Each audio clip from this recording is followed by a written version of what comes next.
என்ன madam, office போகலாமா இல்லை வீட்டிலே இருந்துடலாமான்னு நினச்சிட்டு இருக்கேன். அப்புறம் எப்போ எந்திரிக்கிறதா ஐடியா? இல்லைப்பா, ஏதோ இன்னைக்கு ஹாப்பியாக இருக்க மாதிரி இருக்குங்க. அது ஏனே தெரில. அது உங்களுக்கு முன்னாடி மேரேஜ் ஆச்சுல, அந்த பொண்ணை பார்த்தேன்ல, பார்த்ததுலேருந்து என்னன்னு தெரில, ரொம்ப ஹாப்பியாக இருக்கு. ஏன்னு தெரியல. அந்த பொண்ணு சொன்ன ஒவ்வொரு வேர்ட்ஸும் காதில் கேட்டதும் அப்படியே ரொம்ப ஹாப்பியாகவே இருக்கு. அது சொல்லவே முடியல. அந்த அளவுக்கு ஹாப்பியாக இருக்குன்னா பார்த்துக்கோங்களேன். ஏய், அது பாவம் போல சொல்லுச்சு. அந்த பிள்ளை லைஃப் இப்படி ஆயிடுச்சுன்னு ரொம்ப பாவம் போல சொல்லிட்டு இருக்கு. அதை போய் நம்பிட்டு இருக்கியாக்கும். பாவம் போல சொல்லுச்சா? அட பாவீங்களா! அப்படிலாம் ஒன்றும் கிடையாது. பாவம் போலலாம் சொல்ல கிடையாது.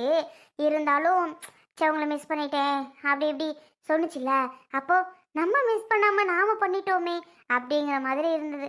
ஆனால் ஒன்றுங்க, பாவம் இல்லை அந்த பொண்ணு. அந்த பொண்ணு லைஃப் இப்படி ஆயிடுச்சுல்ல, என் லைஃப் மாதிரியே தான். முன்னாடி நான் எவ்வளோ கஷ்டப்பட்டேன் அந்த விக்கி கிட்ட, கஷ்டப்பட்டு இப்போ அந்த அளவுக்கு மாறினேன்ல, அப்போது அதே மாதிரி தான் அந்த பொண்ணு லைஃப்பும். பட் அந்த பொண்ணுக்கு குழந்தை இருக்குன்னு நினைக்கிறேன். லைஃப்பை விட்டு வர அந்த பிள்ளை பயப்படுது. பட்டு எங்கள் அப்பா அம்மா சப்போர்ட் பண்ண மாதிரி எங்கள் அம்மா மேக்ஸிமம் எனக்கு சப்போர்ட் பண்ண கிடையாது. அப்பா தான் சப்போர்ட் பண்ணார். அப்பா சப்போர்ட் பண்ண மாதிரி அவங்க ஃபேமிலிலையும் யாராவது அந்த பிள்ளைக்கு கைட் பண்ணி சப்போர்ட் பண்ணாங்கன்னு வைங்களே, கண்டிப்பாக அந்த பிள்ளை லைஃப் நல்லா இருக்கும். வெளியில் அவனை விட்டு வெளியில் வந்துருச்சுன்னு வைங்க, சூப்பராக அந்த பொண்ணு லைஃப் ஹாப்பியாக போகும். ஆனால் கொஞ்சம் பயப்படுதுன்னு நினைக்கிறேன் அந்த லைஃப்பை விட்டு வெளியே வர. எனக்கு தெரிஞ்சு அதான் உண்மை. ஆமா அஞ்சு, பார்க்கவே பாவமா இருக்குல்ல. ஆனா தைரியம் வேணும்ல. உனக்கும் தைரியம் இல்லாம தான் இருந்த. நீ சொல்ற மாதிரி உங்க அப்பா சப்போர்ட் இருந்துச்சு, உங்க அண்ணன் சப்போர்ட் இருந்துச்சு. அதை வச்சு நீ வெளியே வந்த. ம். ஒரு விஷயம் ஒன்று சொல்லவா? ஆனால் நீங்கள் திட்டுவீங்களான்னு எனக்கு தெரியல. பட் சொல்லாமலும் என்னால் இருக்க முடியாது. இன்னொரு விஷயம், நான் 1000 தான் வெளியில் வந்தாலும் அந்த ஒரு இதில் மனநிலையை விட்டு நான் வெளியில் வரல. அப்போது வராத டைம்லையும் உங்களால் தான் நான் இந்த அளவுக்கு வந்தேனே வச்சுக்கோங்களேன். நீங்கள் வந்து இந்த பொண்ணை தான் நான் மேரேஜ் பண்ணுவேன், இந்த பொண்ணை நீங்கள் கொடுத்தே ஆகணும், எனக்கு ரொம்ப பிடிச்சிருக்கு இந்த பொண்ணை அப்படி இப்படின்னு சொன்னீங்க பார்த்தீங்களா? அப்போ எனக்கு ரொம்ப பிடிச்சிருந்தது. ஓகே, நமக்காக ஒருத்தவங்க வந்து இப்படிலாம் பேசுகிறாங்க பண்ணுறாங்களே, ஆனாலும் அப்போவும் ஏமாத்திடுவாங்களோ, திரும்பியும் நம்ம லைஃப் ஏமாந்துருமோ, திருப்பி ஏமாந்துருவோமோன்னு ஒரு பக்கம் தோணுச்சு. ஆனால் எங்கள் அப்பா கான்ஃபிடண்ட்டாக இருந்தார். அந்த பையனை பார்க்க நல்ல பையனாக இருக்கு அஞ்சு, அப்பாக்காக ஓகே சொல்லுமா. நான் அழுதுகிட்டே இருப்பேன்ல, எனி டைம் அழுதுகிட்டே இருப்பேனா, அப்பாவுக்கும் அம்மாவுக்கும் பார்க்கவே கஷ்டமாக இருக்கும். ஐயோ நம்ம பிள்ளை இப்படி அழுதுகிட்டே இருக்காளே, சாப்பிட மாட்டேன், அவங்க வெளியிலே வர மாட்டேன்னு பார்த்துக்கோங்களேன் அந்த ரூமை விட்டு. எனக்கு அவனை விட்டு வந்தது பிரச்சனை இல்லை. அவனை விட்டு வந்திருந்தாலும் டபக்குன்னு ஏதோ ஒரு வேலைக்கு போய் நான் மேனேஜ் பண்ணியிருப்பேன். ஆனால் குழந்தைய வேற வச்சுருந்தேன் எல்லா வயத்தில். அதுதான் ரொம்ப கஷ்டமாக இருந்தது. இந்த குழந்தைய என்னடா பண்ணுறதுன்னு என் அப்பா அம்மா ஒரு கட்டத்தில் முடிவு பண்ணாங்க, அபார்ஷன் பண்ணிடலாம் அப்படின்னு. ஆனால் நான் கான்ஃபிடண்ட்டாக இருந்தேன், ஐயோ நான் செத்தாலும் இந்த குழந்தைய நான் பெற்று தான் எடுப்பேன், எப்பெல்லாம் அபார்ஷன் பண்ண மாட்டேன் அப்படின்னு. ஏதோ ஓகே, முடிஞ்சதை பேசி என்னாக போகுது. ஆனால் எனக்கு இப்படி பெட்டரான லைஃப் கிடைச்ச மாதிரி அந்த பொண்ணுக்கும் கிடைச்சா பரவாயில்லன்னு நினைக்கிறேன். ஆனால் அந்த பொண்ணுக்கு தைரியம் வேணும்ல, வீட்டை விட்டு அந்த பொண்ணு என்ன மாதிரி வெளியில் வந்துடணும்ல. ஆனால் சப்போர்ட் யாரும் இல்லை போல். சப்போர்ட் இருந்திருந்தா கூட வந்திருப்பாங்க வெளியில். சப்போர்ட் இல்லாமல் தான் ரொம்ப ஃபீல் பண்ணுது. சரி, ஆபீஸ்க்கு டைம் ஆகுது. அப்புறம் கிளம்பலாமா வேண்டாமான்னு தெரியலையே. நீ பண்ற வேலை இருங்கங்க போகலாம். ஆமாம், பேசிட்டு தானே இருக்கோம். என்ன அஞ்சு? ஏங்க இப்படிலாம் இருக்கானுங்க? இப்போது அவங்கள நம்பி தான் போகிறோம், எல்லா விதத்துலேயும் அவங்கள நம்புகிறோம், நம்மளை நல்லா பார்த்துப்பாங்க வச்சுப்பாங்க அப்படின்னு சொல்லி ரொம்ப நம்பி அவனுங்களை நம்பி போகிறோம்.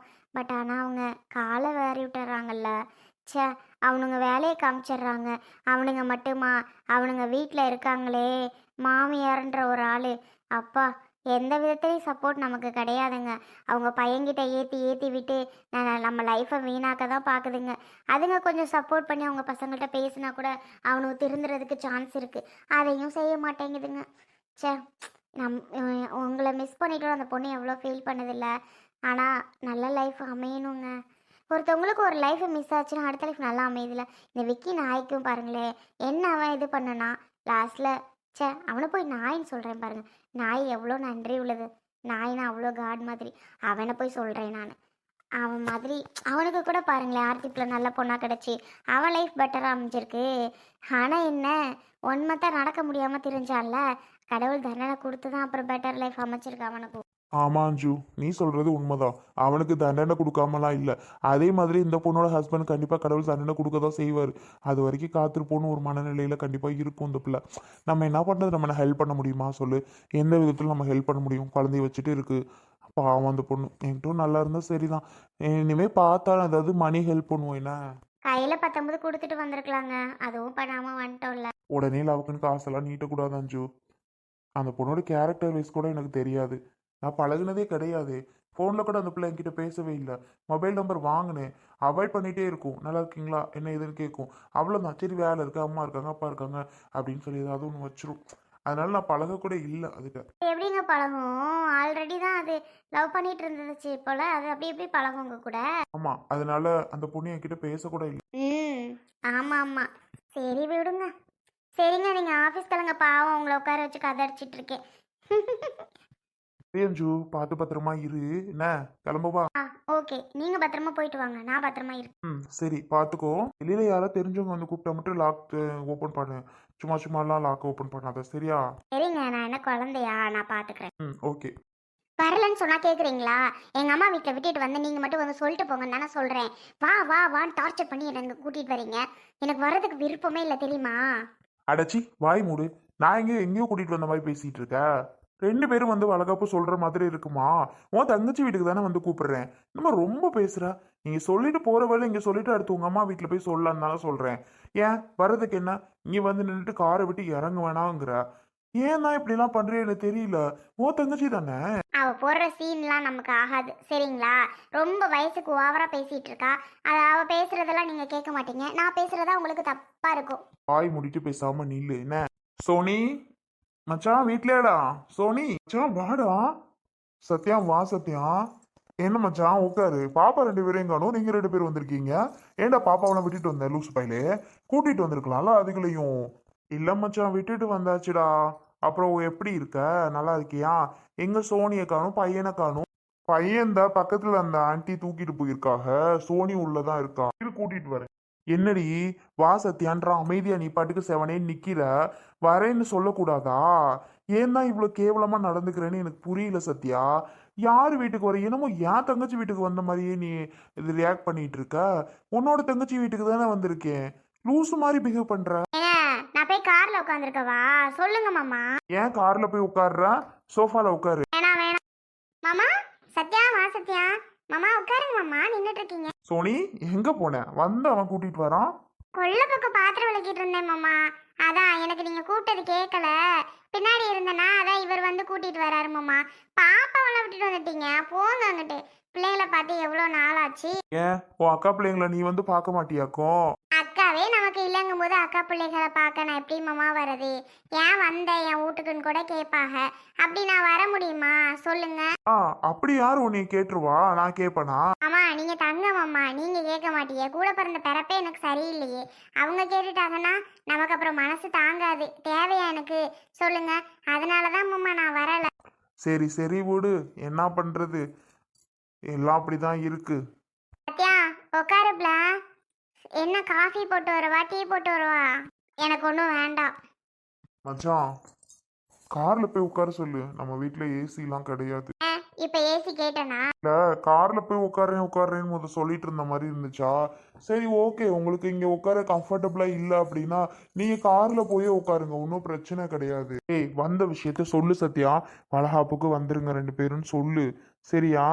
சொல்லிட்டு போ. அப்பா கிளம்பலாம். இங்க நீ நிக்க நிக்க எனக்கு தான் டென்ஷன் ஆகுது, நீ ரியாக்ட் பண்றதெல்லாம் பார்த்தாலே.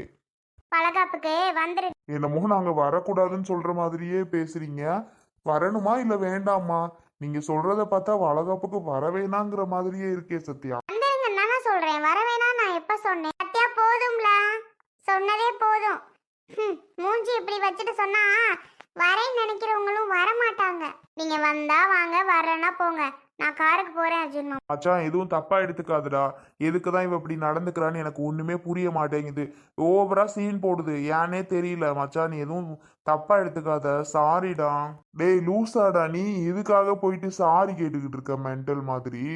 விடு, எல்லாம் தெரிஞ்ச விஷயம் தானே. எப்ப மச்சான் வளகாப்பு ஃபிக்ஸ் பண்ணிருக்கீங்க?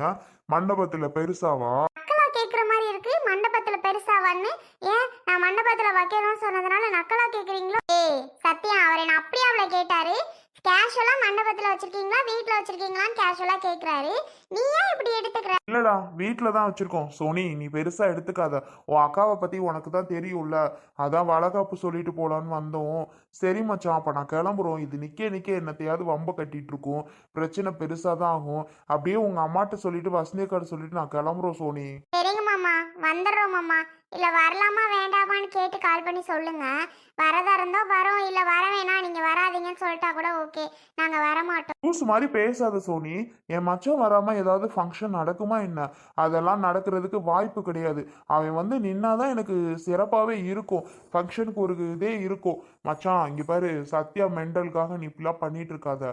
சரியா? நீ வந்தே ஆகணும். வராம எப்படிடா? உனக்காக கண்டிப்பா வருவேன்டா. அடுத்தவங்களுக்காகலாம் நான் வராம இருக்க மாட்டேன். உனக்காக கண்டிப்பா வருவேன் மச்சான். நீ ஃபீல் பண்ணாம போ. சரியா? ஃபேமிலியோட வரோம். மாமா உட்காருங்க மாமா, காஃபி டீ ஏதாவது போட்டு கொண்டு வரேன். இவ்வளோ தூரம் வந்துட்டு எதுவுமே சாப்பிடாம போனால் நல்லா இருக்கா?